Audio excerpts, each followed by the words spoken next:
তবে আমি সরকারকে দৃষ্টি আকর্ষণ করতেছি, আপনাদের যে হেলিকপ্টার যেটি প্রবলেম, আপনারা কেন তাদের বিমান বাহিনীকে তারা আপনারা হাতে তুলে দিয়েছেন? আজ আপনাদের কারণে শত শত স্টুডেন্টের মনে করো যে ধরে গেল, আপনার কারণে আজ দেশের ভবিষ্যৎ নষ্ট হয়ে গেল। অনেক লাশ বস্তা করে ভরানো হয়েছে, লাশ বস্তা করে ভরানো হয়েছে।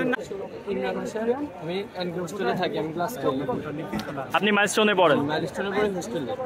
আমি যে সময় ট্রেনটা পড়ছিল ওই সময় আমি হোস্টেলের সামনে হঠাৎ একটা শব্দ পাইছি। আমি ভাবছিলাম কি হয়তো ট্রান্সমিটার বাদে কোনো একটা কিছু পাচ্ছে। তারপর হঠাৎ দৌড়ায় আইছি যে আগুন জ্বলতে আসছে, কিন্তু ওই সময় কেউই নেই।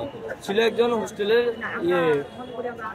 স্টাফ আর কি, ও ছিল। ও আর আমি একলা দৌড়ায় আইছি। আসার পরে ওই সাইড দিয়ে তালা মারা ছিল।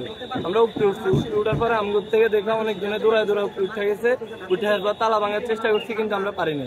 তারপর সেনাবাহিনী আসছে, ওনারা হাত তুলে দিচ্ছে। তারপর আমরা তালা ভাঙছি।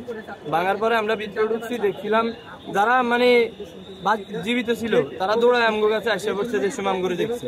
দেখার পর এরপর আমরা ভাঙার পরে সবগুলোর নামায় বাইক করছি। এরপর আমরা ওই দিকে যাই না, আগুনের দিকে সেনাবাহিনীরে আমরা টানিয়ে উঠেছি।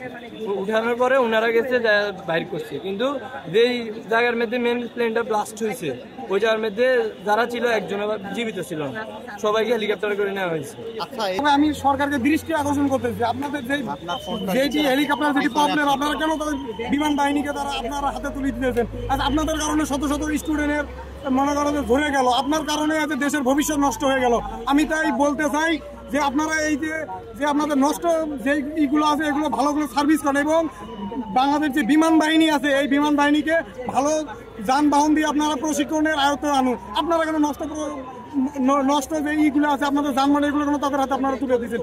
একটি কারণ হয়েছে আজ হয়েছে এই জায়গায় 2 দিন পর হবে ঢাকা বিশ্ববিদ্যালয়ের মধ্যে, আপনারা এগুলো কি শুরু করে দিয়েছেন? তাই সবাইকে দৃষ্টি আকর্ষণ করবো, সবাই এটার প্রতিবাদ করতে হবে। আপনিও কি মাইলস্টোন স্কুলের? না, আমি মাইলস্টোন কলেজের না, আমি এই জায়গায় থাকি, আশেপাশের এই জায়গায় থাকি।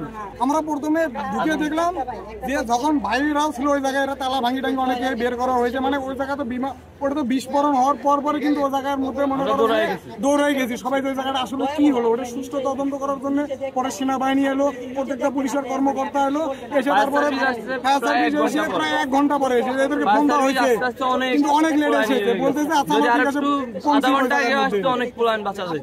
হ্যাঁ, আধা ঘন্টার মধ্যে এলো, আধা ঘন্টার ভিতরে মনে করেন ম্যাক্সিমাম 1 ঘন্টা আসতে দেরি করেছে। পশ্চিম থানার সামনে ছিলাম, আমরা এখানে কাজে ছিলাম।